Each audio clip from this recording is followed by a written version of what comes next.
Hello and welcome to Healing from Within. I am your host, Sheryl Glick, author of The Living Spirit, a story of spiritual awakening, spiritual communication, healing energies, and ways to know your intuitive soul guidance system. I am most delighted today to welcome Sue Lilly, author of The Practical Guide to Crystal Healing, co-authored with her husband, Simon Lilly. Hello, Sue, and thank you for joining us today on Healing from Within. Yes, thank you for asking me. Sue, as listeners of the show are well aware, my guests and I share intimate remembrances, recollections, experiences, and insights, and our metaphysical search of self in order to raise our level of awareness to higher levels of consciousness that readily affect personal self-development and the mastery of emotions for a more aligned physical life experience.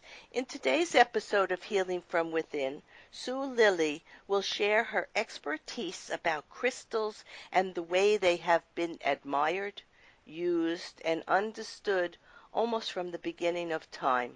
Sue and her husband Simon have been involved in many aspects of healing for over 30 years.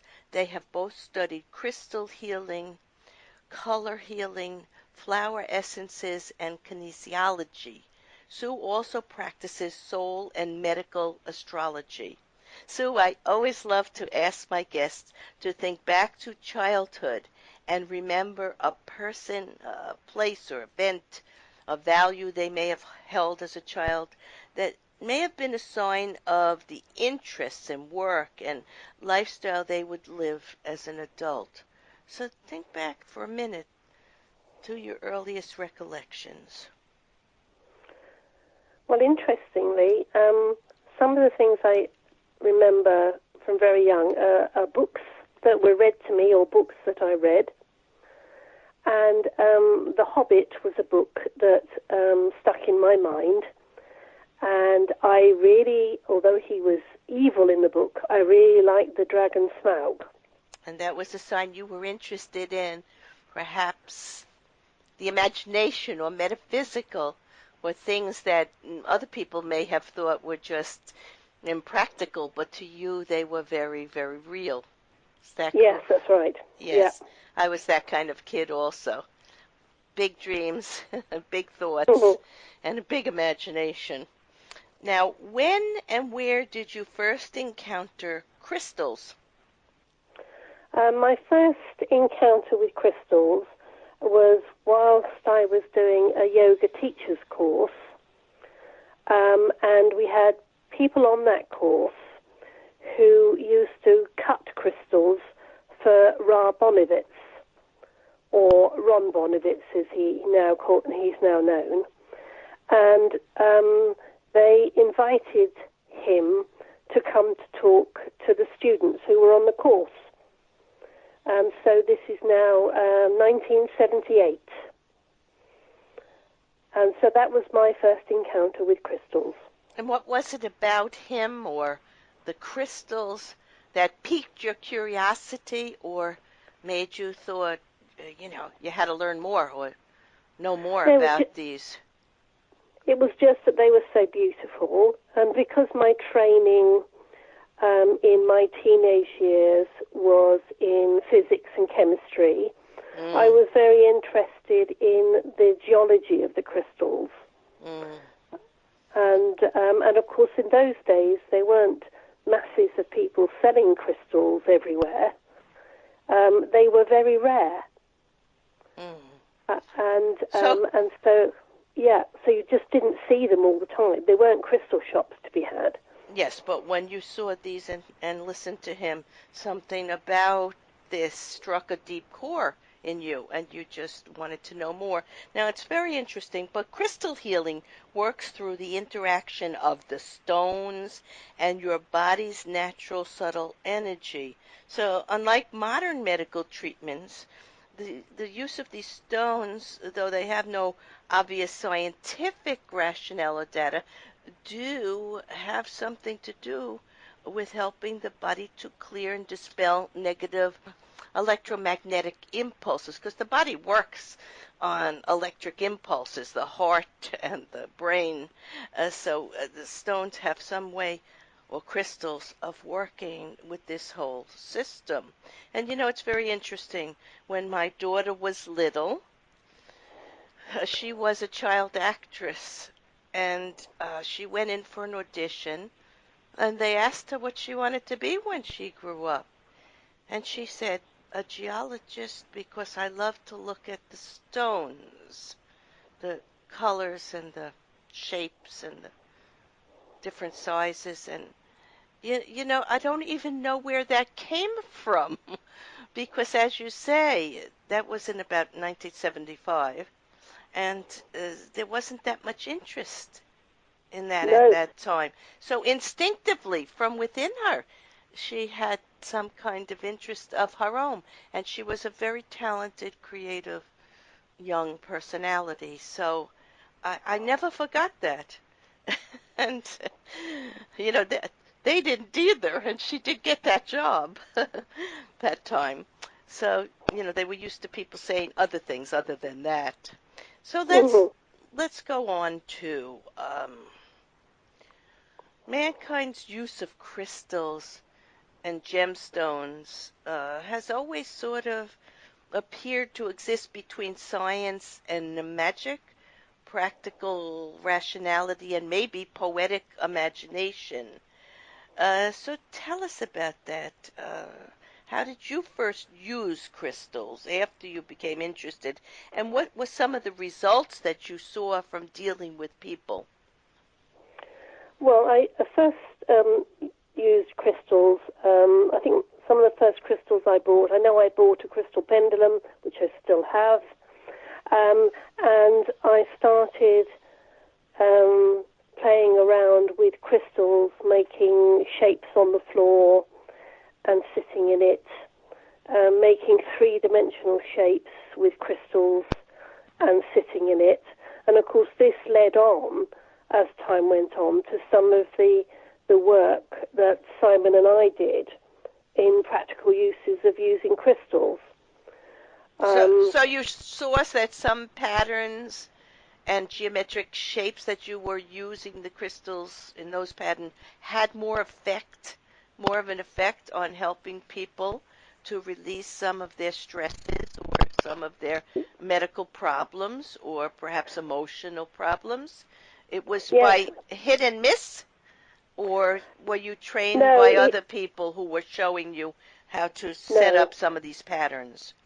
No, these were things that I intuited, and we intuited to try out. Yes. And the thing is, you try things out for yourself, Beth, but then you ask other people to try them out. And of course, that's when you start to see that if you use crystals in patterns, that there is more of a consistency of people's reactions than there is just with a single crystal. Absolutely, yeah. So we'll go on to what would you consider your areas of expertise in relation to crystals? Absolutely, finding practical ways of using crystals as healing tools, as opposed to just popping one in your pocket. Mm-hmm. Yeah, And some people just can hold a stone and start to feel the energy of it. I know many, many years ago when I was starting my work, a psychologist from Puerto Rico told me that I needed to have a ruby and to use that would enhance my Reiki energy healing work. And so I went to a friend who was a jeweler, and he handed me 3 stones. And I didn't want to spend a tremendous amount of money, but I still wanted it to be something valuable and good to do the work. And I felt each one in my hand. I closed my eyes, and a few times I did this with each of the stones. And one of the stones generated a lot of heat in my hand.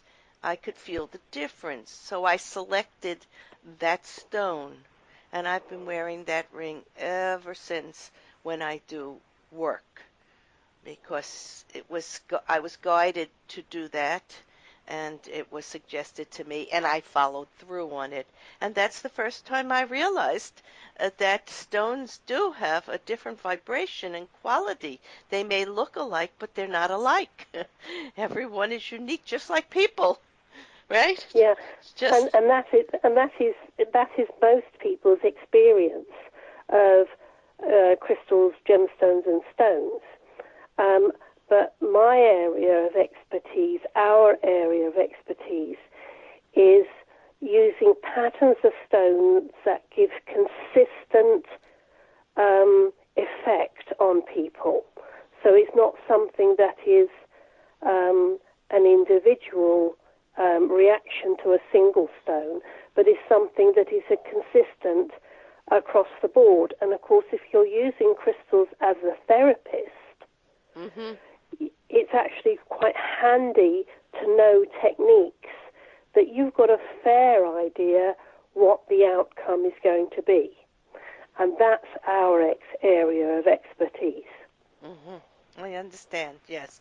It's like with my Reiki training, I studied many other modalities, cranial sacral and reflexology, and with each different technique, I was able to add within me new abilities to work with the energy. So it's a constant process of growth and learning, and as you say, in being intuitive or aware of the guidance that's coming in from above to help you perfect and go further, and using the stones probably for different clients in different ways because they have different health issues or emotional issues, and what will work for one might not necessarily be the right combination for someone else.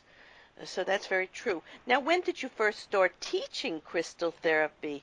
And if you could share with us a story of a memorable student you had, someone who left their mark on you or you were delighted with. Yeah. Started teaching crystal therapy in 1989.